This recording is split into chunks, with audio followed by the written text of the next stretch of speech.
Hello, welcome to my video. അപ്പോൾ ഇന്ന് ഞാൻ നിങ്ങൾക്കായിട്ട് ഒരു അടിപൊളി ബീഫ് കുറുമയുടെ റെസിപ്പിയുമായിട്ടാണ് എത്തിയിട്ടുള്ളത്.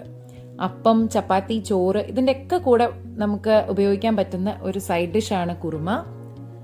അപ്പോൾ നമുക്ക് നോക്കാം ഈസി ആയിട്ട് എങ്ങനെയാ ബീഫ് കുറുമ തയ്യാറാക്കാമെന്ന്.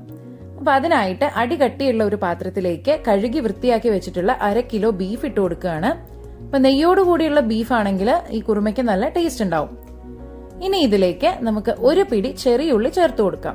ചെറിയുള്ളി അരിയേണ്ട ആവശ്യമൊന്നുമില്ല, നമുക്ക് മുഴുവനെ ചേർത്ത് കൊടുക്കാവുന്നതാണ്. ഇനി ഇതിലേക്ക് നമുക്ക് ചതച്ചു വെച്ചിട്ടുള്ള 1 ടേബിൾ സ്പൂൺ വെളുത്തുള്ളിയും 1 ടേബിൾ സ്പൂൺ ഇഞ്ചിയും കൂടിയും ചേർത്ത് കൊടുക്കാം. ഇനി ഇതിലേക്ക് ബീഫ് വേവിക്കാൻ ആവശ്യത്തിനായിട്ടുള്ള ഉപ്പ് ചേർത്ത് കൊടുക്കാം. അടുത്തതായിട്ട് നമുക്ക് കുറച്ച് മസാലപ്പൊടികളാണ്. ആദ്യമായിട്ട് ഒരു 1/2 ടീസ്പൂൺ മഞ്ഞൾപ്പൊടി ചേർത്ത് കൊടുക്കാം. പിന്നെ ഒരു 1/4 ടീസ്പൂൺ ഗരം മസാലയും പിന്നെ 1 ടീസ്പൂൺ ക്രഷ്ഡ് പെപ്പറുമാണ് ഇതിലേക്ക് ചേർത്ത് കൊടുക്കേണ്ടത്. അപ്പൊ ബീഫ് വേവിക്കുമ്പോൾ നല്ലൊരു ടേസ്റ്റിന് വേണ്ടിയിട്ട് നമുക്ക് 1 ടേബിൾ സ്പൂൺ വെളിച്ചെണ്ണ കൂടി ഇതിലേക്ക് ചേർത്ത് കൊടുക്കാം. ഇനി ഇതിലേക്ക് ഒരു 1/4 കപ്പ് വെള്ളം കൂടി ഞാൻ ചേർത്ത് കൊടുക്കുന്നുണ്ട്. അപ്പൊ ബീഫിൽ നിന്നൊക്കെ നല്ലപോലെ വെള്ളം ഇറങ്ങും, അതുകൊണ്ട് കൂടുതൽ വെള്ളം ചേർക്കേണ്ട ആവശ്യമില്ല. ഇനി ഒരു തവി കൊണ്ട് നമുക്കിത് നല്ലപോലെ അങ്ങ് മിക്സ് ചെയ്തെടുക്കാം. ഇനി നമുക്ക് ഇതിലേക്ക് കുറച്ച് കരിവേപ്പില ചേർത്ത് കൊടുക്കാം. ഫ്രഷ് കരിവേപ്പിലയാണ് ചേർത്ത് കൊടുക്കേണ്ടത്. അപ്പോൾ എനിക്കിവിടെ ഫ്രഷ് കരിവേപ്പില കിട്ടിയില്ല, അതുകൊണ്ട് ഞാനിവിടെ ഡ്രൈഡ് കരിവേപ്പിലയാണ് ചേർത്ത് കൊടുത്തത്. അപ്പോൾ ഒരു പിടി നല്ല കരിവേപ്പില കൂടി ചേർത്ത് നമുക്ക് ഈ കുക്കർ അടച്ചു വെച്ച് ഒന്ന് വേവിച്ചെടുക്കാം.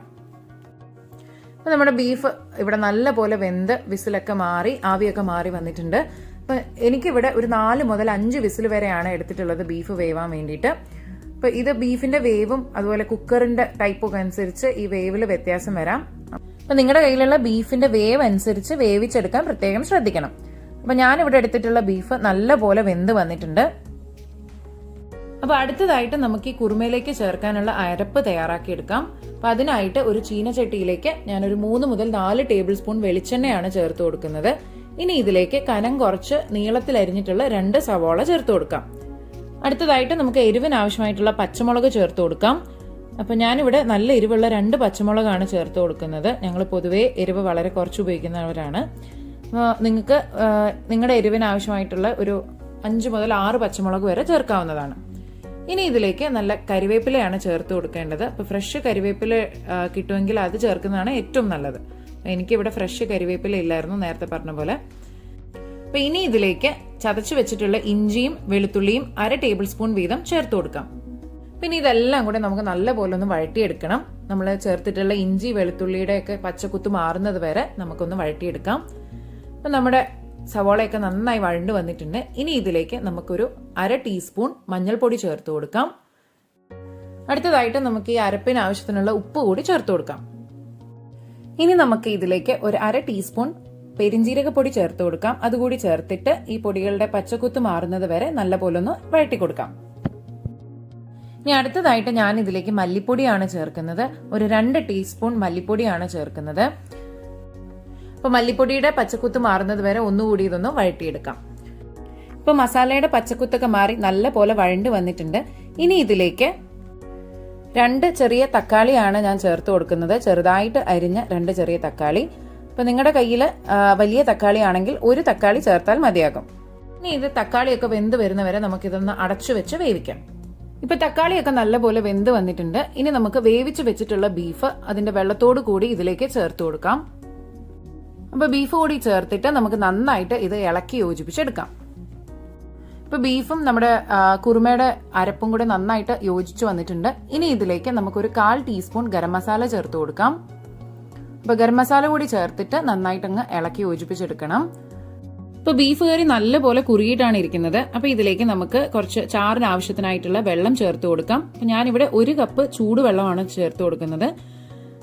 അപ്പൊ ചൂടുവെള്ളം കൂടി ചേർത്തിട്ട് നമുക്കിത് നല്ലപോലെ ഒന്ന് തിളപ്പിച്ചെടുക്കാം. അപ്പൊ നമ്മുടെ ബീഫും ഗ്രേവിയും ഒക്കെ നല്ലപോലെ കുറുകി വന്നിട്ടുണ്ട്. ഇനി ഇതിലേക്ക് പ്രധാനപ്പെട്ട ഇൻഗ്രീഡിയന്റ് ആയിട്ടുള്ള തേങ്ങാപ്പാൽ ചേർത്ത് കൊടുക്കാം. അപ്പൊ 1/2 കപ്പ് നല്ല കട്ടി തേങ്ങാപ്പാലാണ് ഞാൻ ചേർക്കുന്നത്. അപ്പൊ തേങ്ങാപ്പാൽ ചേർത്തിട്ട് ഒരുപാട് തിളപ്പിക്കേണ്ട ആവശ്യമില്ല, കാരണം പിരിഞ്ഞു പോകും. അപ്പൊ തേങ്ങാപ്പാൽ കൂടി ചേർത്ത് നന്നായിട്ട് ഇളക്കി യോജിപ്പിച്ചു കഴിഞ്ഞാൽ നമ്മുടെ ബീഫ് കുറുമ ഇവിടെ റെഡിയായി. ഇനി ഇതിലേക്ക് നമുക്ക് കുറച്ച് താളിച്ച് ചേർക്കാനുണ്ട്.